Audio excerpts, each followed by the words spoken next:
এটুকুই বলবো যে যেভাবে সারা বাংলা জুড়ে পরিবর্তনের একটা বাতাবরণ তৈরি হয়েছে, আসুন সবাই মিলে আমরা সেই পরিবর্তনে সামিল হই, সেই যুদ্ধে সামিল হই, বুথে বুথে ফিরে যুদ্ধ করি, বুথে বুথে আমাদের লিডকে আরো বাড়িয়ে তোলার চেষ্টা করি। এই কাজের মধ্যে দিয়েই আমরা আগামী যে আর এই 20-25টা দিন রয়েছে 23 তারিখ পর্যন্ত আমরা এই কাজটাকে আরো গুরুত্বের সঙ্গে দেখি। এটাই আপনাদের কাছে প্রার্থনা করব, আপনারা আশীর্বাদ করবেন যাতে সারা বাংলায় যে লড়াই চলছে, পদ্মফুল ফোটাবার যে আপনারা জানেন যে প্রয়াস চলছে, সেটাতে যেন আমরা সফল হই। মাথাভাঙ্গার জন্য পদ্মফুল ফোটে, সারা বাংলা জুড়ে যেন পদ্মফুল ফোটে, এবং আপনারা যে স্বপ্ন যে আশা দেখেছেন সেটা যাতে সার্থক করতে পারি, পূরণ করতে পারি, এই আশীর্বাদ করবেন।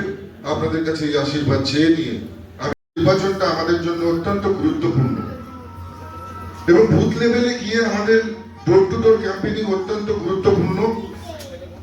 আমরা প্রত্যেক অঞ্চল নিয়ে আমরা যেমন ম্যানিফেস্টো করেছি, আমরা সেই হিসেবে আমরা এবারে প্রত্যেক অঞ্চলে দরজায় দরজায় আমরা যাব এবং আমি আমার যারা বুথ সভাপতি আছে, শক্তি প্রমুখ আছে, তাদের হাত ধরে আপনাদের মন্ডল, আপনাদের অঞ্চল, আপনাদের বুথ পরিদর্শন করব।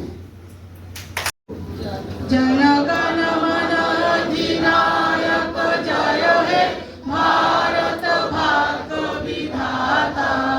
পাঞ্জাব সিন্ধু গুজরাট মারাঠা দ্রাবিড় উৎকল বঙ্গ বিন্দু হিমাচল যমুনা গঙ্গা উচ্ছল জলধি তরঙ্গ।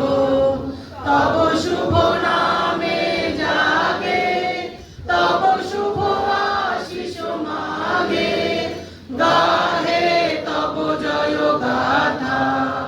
জনগণ মঙ্গল দায়ক জয় হে ভারত ভাগ্য বিধাতা। জয় হে জয় হে জয়। জনগণ মন অধিনায়ক জয় হে ভারত ভাগ্য বিধাতা। পাঞ্জাব সিন্ধু গুজরাট মারাঠা দ্রাবিড় উৎকল বঙ্গ বিন্দু হিমাচল যমুনা গঙ্গা উচ্ছল জলধি তরঙ্গ।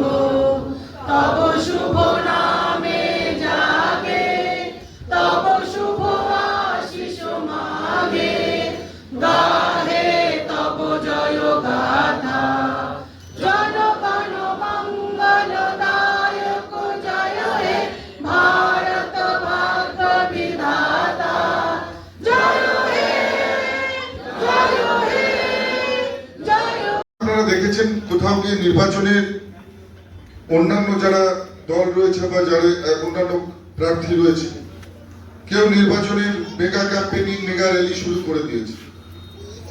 কিন্তু আমি বলেছিলাম যে না, এবারে আগে আমার জন্য যে কর্মীরা, যে সেনাপতিরা, যে সৈন্যরা, যে সহযোদ্ধারা যারা বুথ লেভেলে গিয়ে যুদ্ধটা করে, আগে তাদের সাথে সম্মিলিত হয়ে, মুখোমুখি হয়ে, পরিচয় হয়ে, তাদের আশীর্বাদ নিয়ে তারপর আমরা মেগা ক্যাম্পেইনিং শুরু করব। এই জন্য আমরা প্রত্যেকটা শক্তি প্রমুখ স্তরে কিন্তু বৈঠক করেছি। শক্তি প্রমুখ থেকে শুরু করে প্রত্যেকটা মন্ডলে গিয়ে আমরা বৈঠক করেছি। আশা করি তাতে আপনাদের মধ্যে যারা এখানে রয়েছেন বেশিরভাগ লোকই উপস্থিত ছিলেন, প্রত্যেকের সঙ্গেই আমাদের ইন্ট্রোডিউস হয়েছে। এবং যদি কেউ বাদ গিয়ে থাকেন, নিশ্চিতভাবে আমি আপনাদের কাছে প্রার্থনা করব, ইন্ডিভিজুয়ালি, একান্তভাবে আপনারা যে কোনো সময় আমার সাথে দেখা করতে পারেন। আমাদের যদি বিশেষ কোনো সাংগঠনিক বিষয় থাকে সেটা আপনারা শেয়ার করতে পারেন। আমার দরজা সবসময় আপনাদের জন্য খোলা থাকে। তার বন্ধনে আমরা বন্ধিত হয়ে গেছি। इन लोगों के साथ इतना कम समय में इतना लगाव और इतना जुड़ाव हो गया है कि जिस दिन मेरा नाम इस क्षेत्र पे घोषणा हुआ है, उस दिन से लेकर आज तक मैंने अपना घर भी नहीं गया, अपना परिवार के साथ भी नहीं मिला। मेरा मम्मी खुद आके मेरे साथ मिलके यहाँ पर गया। तो এই সম্পর্কটা এটাই যেন আমাদের একটা পরিবারের মতন গভীরভাবে তৈরি হয়। এবং রাজনীতির, আমার মনে হয় রাজনীতিতে এটাই সবচেয়ে বড় প্রাপ্তি, কারণ রাজনীতিতে কোনো স্থায়ী পদ থাকে না। আর রাজনীতিতে আমি আপনাদের আশীর্বাদে, আপনাদের শুভকামনায় কেন্দ্রীয় স্তরের রাজনীতিও করেছি। ভারতবর্ষের সর্বোচ্চ স্তরে যারা রয়েছে, মাননীয় প্রধানমন্ত্রী, গৃহমন্ত্রী, তাদের সঙ্গে সব সময় থাকবার সুযোগও পেয়েছি।